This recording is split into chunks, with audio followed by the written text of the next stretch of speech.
And the one that took me all the way out was I'm Gumby, damn it. Oh my God. I was like, Gumby? He was a black Russian or a black Jew or something? What in the world?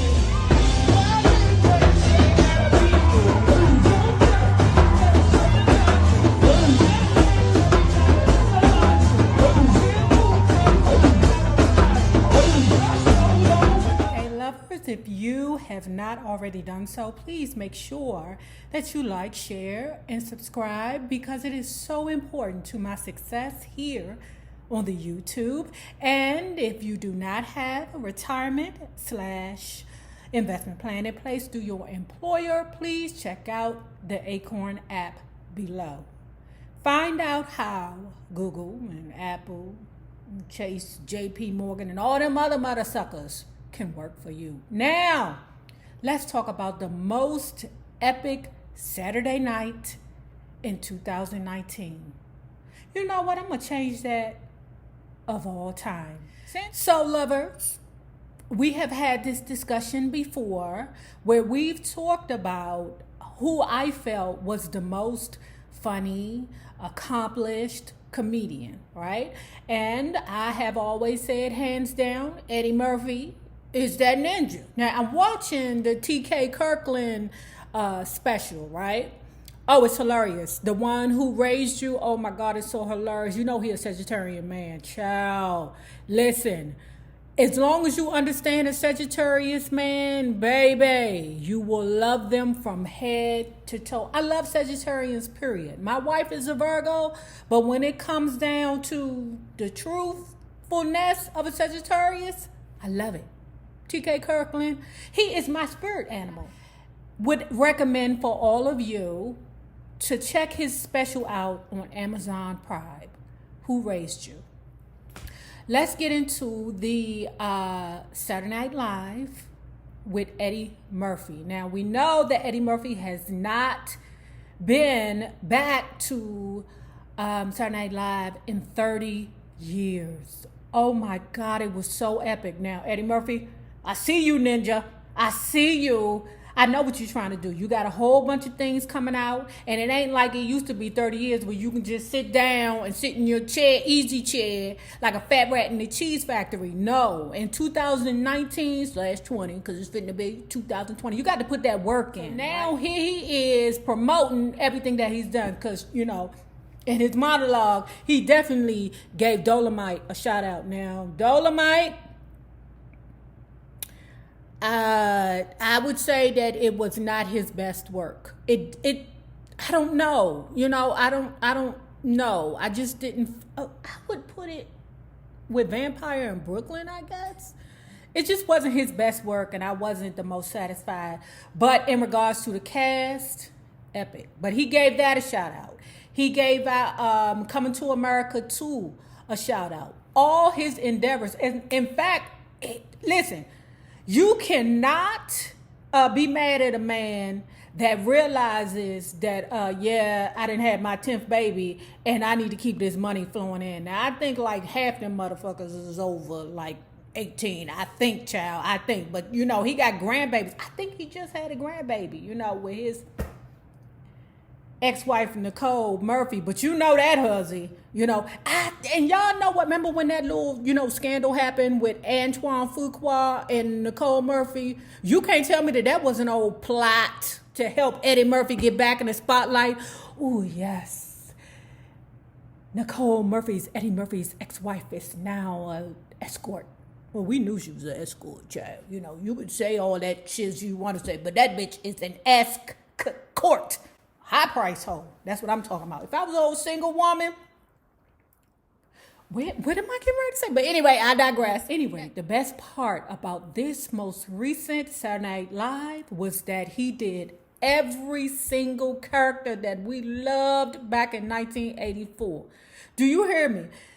I think Eddie Murphy was 17 or 18. He was old Tinder thing, okay, when he was on Saturday Night Live, and he was it. And let me tell you something.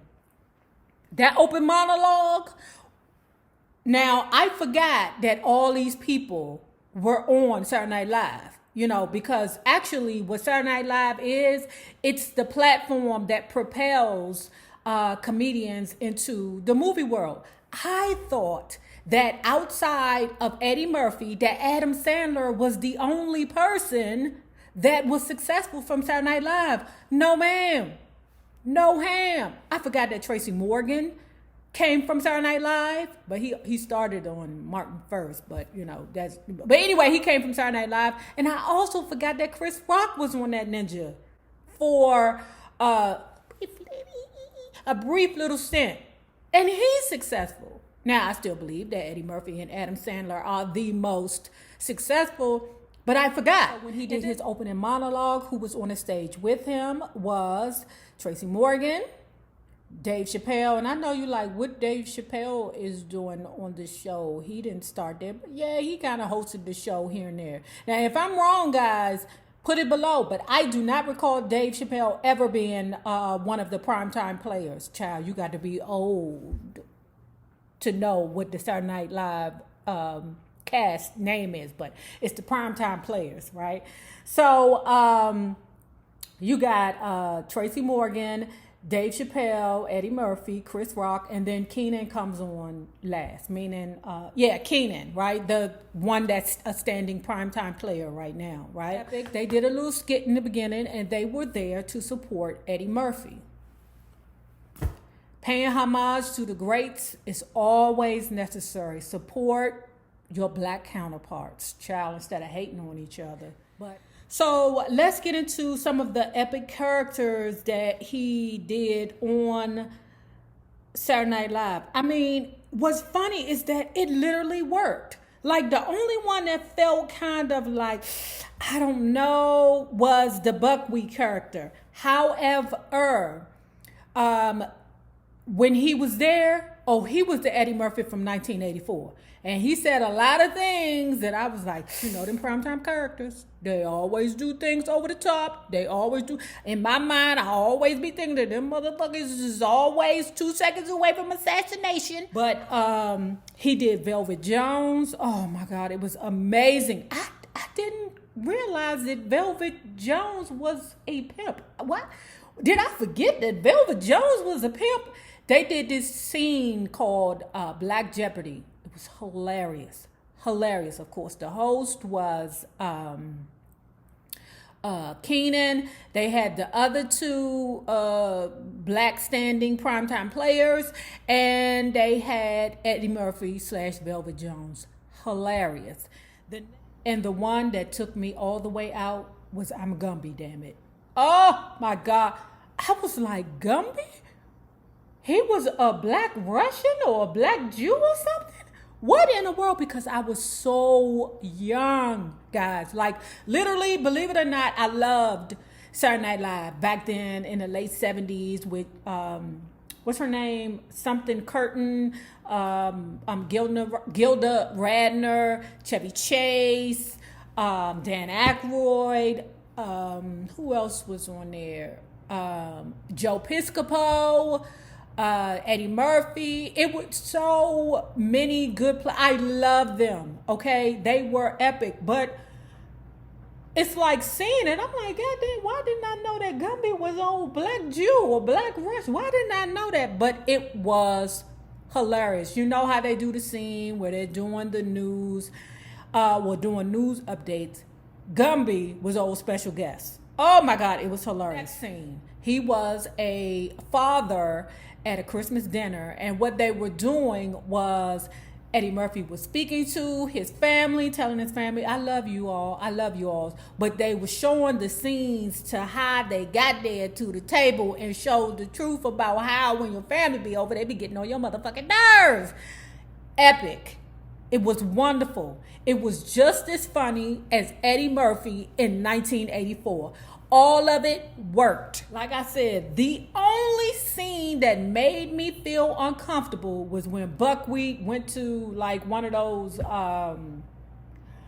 shows where you, like, what was that show that was on Channel 5 forever, and then it switched to Channel 7 or something like that, like the X Factor or something like that. But anyway, It was called The Mask Audition or something like that. And child, it was hilarious because Buckwheat had a corn on his head with some sunshades on. That shit was hilarious. But then when he was speaking, it felt a bit uncomfortable because it's 2020 or 2019 and not 1984. Factually, a lot of us can't laugh at the same shit that we used to laugh at when we was, children. Some of that stuff is offensive, but Saturday Night Live is known to be offensive. Oh my God. No, the most funny one, oh God bless. Oh my, when he did Mr. Rogers' Neighborhood, child, and he touched on gentrification, I wanted to kiss him in the mouth.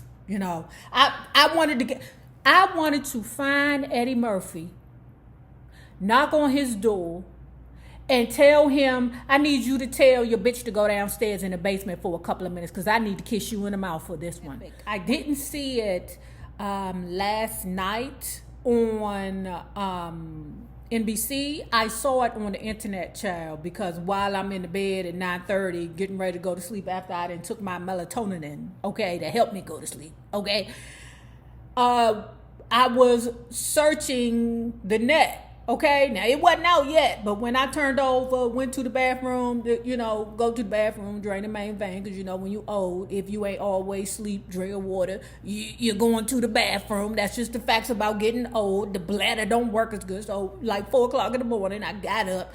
Or 1:30 in the morning, I got up, check, let me see what Saturday Night Live got going on, because I follow them, although Saturday Night Live has not been my most favorite show for years. And if you don't know this, Saturday Night Live had their times where they were struggling. And the only reason why they stayed on was because they was a fixed feature on NBC. Basically, like, when you got a bitch, you've been with her for years, you like, fuck. The bitch here, so fuck it. Bitch, make my cornbread. Here we go, another one. Now, right after Mr. Robinson's Neighborhood, right after that, they had this other Christmas skit. Oh my God, it was about an elf. Santa Claus land or in the North Pole, wherever it was, they were being attacked by a great big polar bear. Child, it was crazy. And it was this elf trying to tell the news reporter, listen, we in there getting hemmed up by a polar bear. And the news reporter was like, huh? It was epic. Epic. Oh my God, I loved it. And it was like they kind of incorporated that guy. Who was that guy that found the white girl and the white girl jumped in his arms? Guys, please do not underestimate this episode.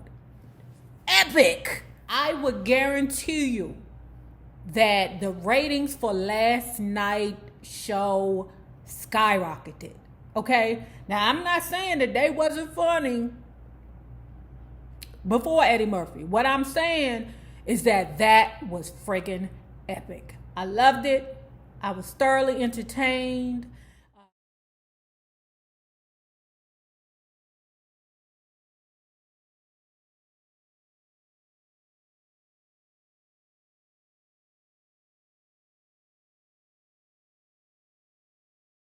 So at any rate, lovers, if you have not already done so, please make sure that you like and share this video because it is so important to my success here on the YouTube.